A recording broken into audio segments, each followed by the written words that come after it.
Assalamualaikum warahmatullahi wabarakatuh. Baiklah, dalam pertemuan kali ini saya akan menjelaskan materi mata kuliah dari teknologi pendidikan dalam pendidikan jarak jauh. Baiklah teman-teman semua, di sini saya akan mempresentasikan hasil materi telah saya buat jauh-jauh hari. Yaitu yang pertama adalah pengertian teknologi pendidikan. Bisa teman-teman lihat di layar ya, pengertian dari teknologi pendidikan. Kemudian tokoh-tokoh dalam pengembangan teknologi pendidikan. Pertama ada Edward L. Tortik, Sidney L. Frese, Ivan Pavlov, dan Norman C. Crowder. Selanjutnya teori pendidikan jarak jauh. Teori dalam pendidikan jarak jauh itu terdiri dari teori kemandirian dan otonomi, teori industrialisasi pembelajaran, yang ketiga ada teori interaksi dan komunikasi, yang keempat teori belajar orang dewasa, sintesa teori PJJ, dan yang terakhir adalah teori equivalence. Di sini ada fungsi dan manfaat dari pembelajaran jarak jauh. Bisa teman-teman lihat di layar ya. Manfaat dari pembelajaran jarak jauh itu satu, yang pertama adalah pembelajaran dapat dilakukan kapan saja dan di mana saja. Yang kedua, pembelajaran mempermudah penyempurnaan dan penyimpanan materi pembelajaran. Dan yang terakhir adalah bertambahnya interaksi pembelajaran antara peserta didik dengan dosen maupun pengajar. Kemudian ada karakteristik dari pembelajaran jarak jauh atau biasa disebut dengan PJJ. Bisa teman-teman lihat di layar ya. Ada 8 karakteristiknya.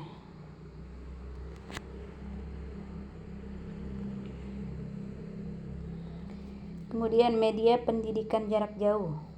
Yang pertama ada telepon, kemudian jaringan televisi 2 arah, ada komputer, ada satelit, media massa berupa radio dan televisi pendidikan, dan yang terakhir adalah jaringan internet. Dalam media pendidikan jarak jauh itu meliputi 6 macam benda ini ya teman-teman. Komponen pembelajaran jarak jauh.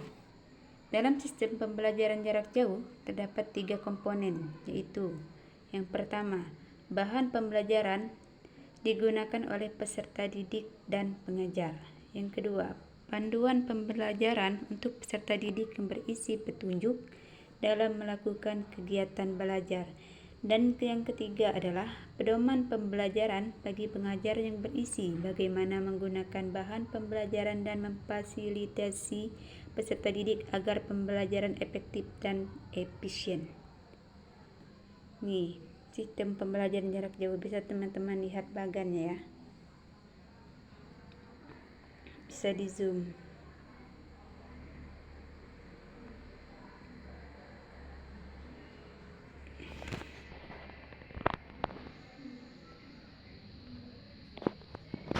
Ini adalah analisis biaya penyelenggaraan PJJ.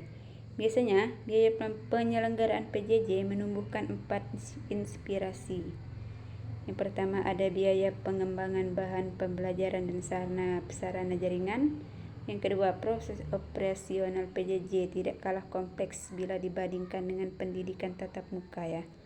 Kemudian penilaian hasil belajar peserta didik dan kualitas proses pembelajaran harus dijaga keobjektivitasannya dan keterbukaannya. Terus yang keempat, mencegah besarnya angka dropout. Pengelola PJJ ditantang untuk selalu meningkatkan dan memelihara ketinggian motivasi peserta didik.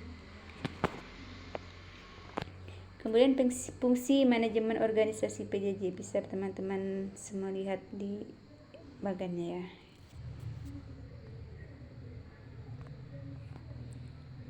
Ya, hanya itu yang bisa saya sampaikan. Terima kasih.